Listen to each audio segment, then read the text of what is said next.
Hello friends, our today's topic is world war second. जी हाँ नाजरीन, हमारा आज का टॉपिक है जंगे अजीम दोयम। नाजरीन, यूरोप में दूसरी जंग अजीम और इसका पस मंजर। तो शुरू करते हैं आज की ये वीडियो। होलोकॉस्ट दूसरी जंग अजीम के वसी तर पस मंजर में हुआ।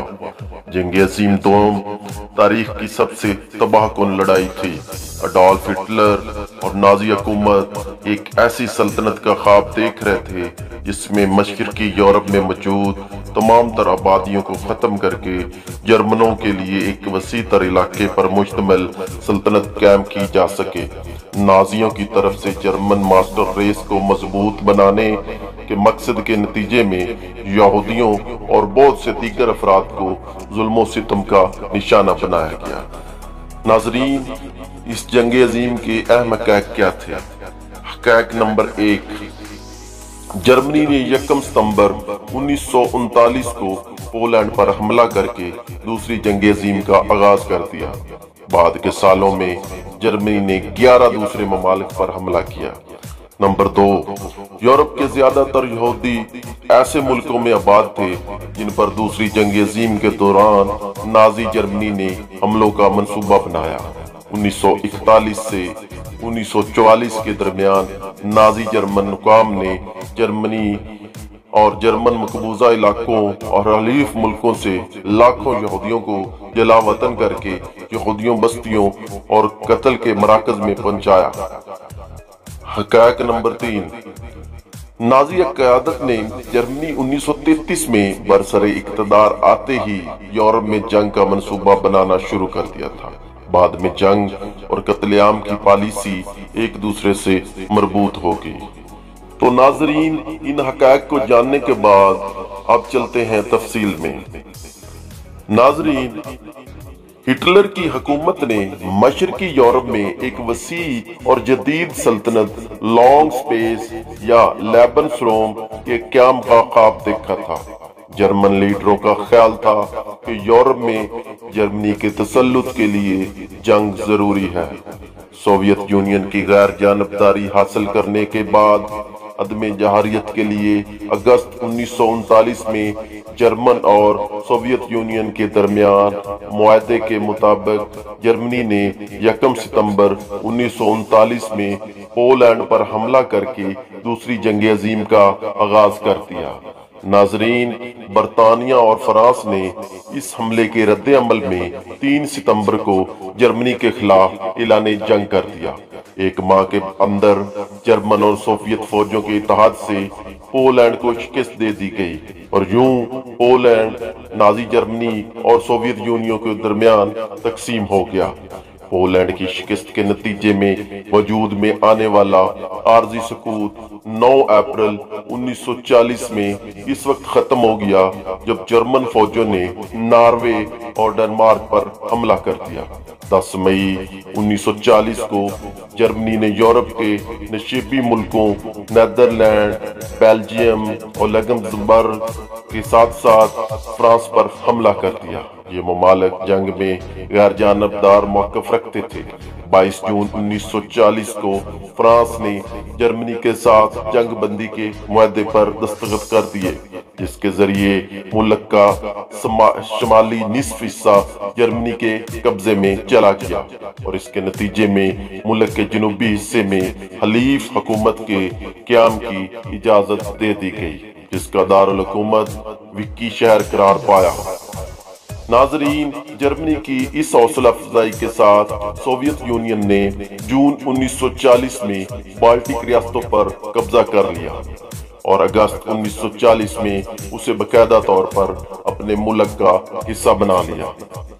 इटली, जो इत्तेहाद जर्मनी के हलीफ ममालिक का रुकन था, वो भी इस जंग में 10 जून 1940 में शरीक हो गया था। 13 अगस्त से 31 अक्टूबर 1940 तक जर्मनी ने इंग्लिस्तान के खिलाफ हवाई जंग शुरू की और इसमें शिकस्त खाई। इस जंग को बैटल ऑफ बर्टन यानी बरतानिया की जंग करार दिया जाता है। 6 अप्रैल 1941 को یوگوسلاویا اور یونان پر حملے کے ساتھ بلکان کی ریاستوں پر گرفت مضبوط کرنے کے بعد جرمنوں اور ان کے اتحادیوں نے 22 جون 1941 کو سوویت یونین پر چڑھائی کر دی۔ یہ جرمن سوویت معاہدے کی براہ راست خلاف ورزی کر رہے تھے۔ جون اور جولائی 1941 میں جرمنوں نے بلکان کی ریاستوں پر بھی قبضہ کر لیا۔ اس موقع پر سوویت لیڈر جوزف اسٹالن جنگ کے زمانے میں نازی جرمنی اور اس کے اتحادی ممالک کے خلاف ایک اہم اتحادی لیڈر بن گیا۔ 1941 کے موسم گرما اور خزاں کے دوران جرمن فوجی سوویت یونین کے اندر دور دور تک پہنچ گئے، مگر زور پکڑتی ہوئی ریڈ آرمی کی مزاحمت نے انہیں لینن گراڈ اور ماسکو جیسی اہم شہروں پر قبضہ نہ کرنے دیا۔ 6 دسمبر 1941 کو سوویت فوجوں نے ایک بڑے جوابی کارروائی شروع کی، جس نے جرمنوں کو مستقل طور پر ماسکو کے مضافات سے باہر دھکیل دیا۔ اس کے ایک روز بعد 7 دسمبر 1941 کو جرمنوں کی ایک حلیف طاقت جاپان نے پرل ہاربر ہوائی پر بمباری کی۔ اس کے نتیجے میں امریکہ نے فوری طور پر جاپان کے خلاف اعلان جنگ کر دیا۔ فوجی تنازع بڑھنے کے ساتھ ساتھ 11 دسمبر کو جرمنی اور اٹلی نے امریکہ کے خلاف جنگ کا اعلان کر دیا۔ مئی 1942 میں برطانوی شاہی فضائیہ نے جرمنی کے شہر کولون پر پہلی بار جنوری کے اندر جنگ شروع کرتے ہوئے ہزاروں بمبار جہازوں سے بمباری شروع کر دی۔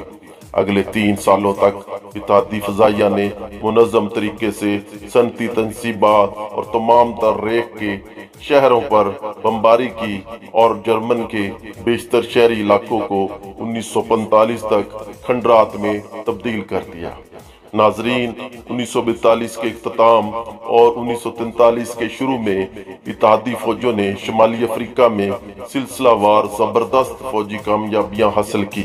فرانسیسی مسلح افواج کی طرف سے مراکش اور الجیریا پر اتحادی افواج کے قبضے کو روکنے میں ناکامی نے جرمن حلیف وکی فرانس پر 11 نومبر 1942 کو جرمنی کے قبضے کی راہ ہموار کر دی۔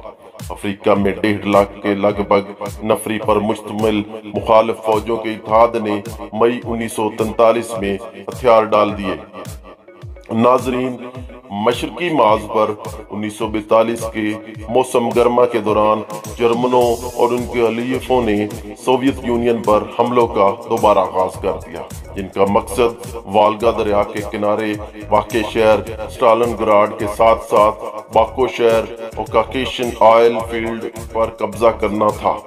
1942 کے موسم گرما کی آخر تک دونوں محاذوں پر جرمن حملے رک گئے۔ نومبر میں سوویت فوجوں نے اسٹالن گراڈ پر جوابی حملہ کر دیا اور 2 فروری 1943 کو جرمنی کی 6ٹھی فوج نے سوویت یونین کو آگے ہتھیار ڈال دیے۔ جرمن فوجوں نے جولائی 1943 میں ایک اور حملہ کرسک پر کیا۔